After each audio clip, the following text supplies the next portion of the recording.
भारतीय प्रौद्योगिकी संस्थान आईआईटी दिल्ली ने छात्रों पर बोझ कम करने और उद्योग जगत की बदलती मांगों को पूरा करने के लिए 12 वर्षों के बाद अपने कैरिकुलम में आमूल-चूल बदलाव किया है। संस्थान के निदेशक रंगन बनर्जी ने यह जानकारी दी। बनर्जी ने 27 मई को कहा कि कैरिकुलम में पिछली बार बदलाव 2013 में किया गया था।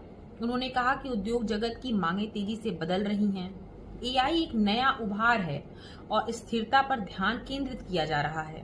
इस सुधार की कवायद 2022 में शुरू हुई थी।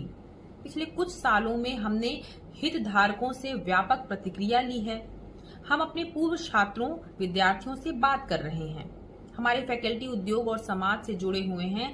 हमने कैरिकुलम को विद्यार्थियों के लिए अधिक रोमांचक बनाने के वास्ते लचीलापन लाने का प्रयास किया है। बनर्जी ने आगे कहा कि छात्रों पर बोझ की चिंता निश्चित रूप से उन कारकों में से एक थी जिनमें हमारे कैरिकुलम में सुधार का मार्गदर्शन किया गया। हमने प्रति सेमेस्टर कोर क्रेडिट की संख्या सीमित कर दी है और विशेष रूप से पहले 2 सेमेस्टर में जब प्रथम वर्ष के छात्र शामिल होंगे तो उन पर अपेक्षाकृत कम बोझ होगा।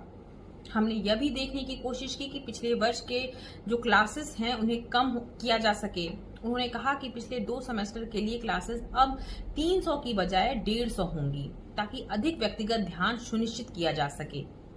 बनर्जी ने कहा कि हमने करके सीखने पर ध्यान केंद्रित किया है, इसलिए तनाव को कम करने के लिए यह हमारे दिमाग में रहा, लेकिन यह भी सुनिश्चित करना चाहते हैं हम कि हमारे पाठ्यक्रम में कठोरता और ऑप्शंस के तत्व हों तथा फिर बोझ को कम करने की कोशिश की जा सके। बीटेक डिग्री के अलावा एक ऑनर्स प्रोग्राम शुरू किया गया है। इसके अतिरिक्त कोई ग्रेजुएशन छात्र अब अपने तीसरे वर्ष के अंत में आईआईटी दिल्ली में किसी भी उपलब्ध एमटेक कार्यक्रम में एमटेक डिग्री के लिए आवेदन कर सकता है। इससे छात्र अपने 5 साल में ग्रेजुएशन और पोस्ट ग्रेजुएशन दोनों डिग्री को प्राप्त कर सके।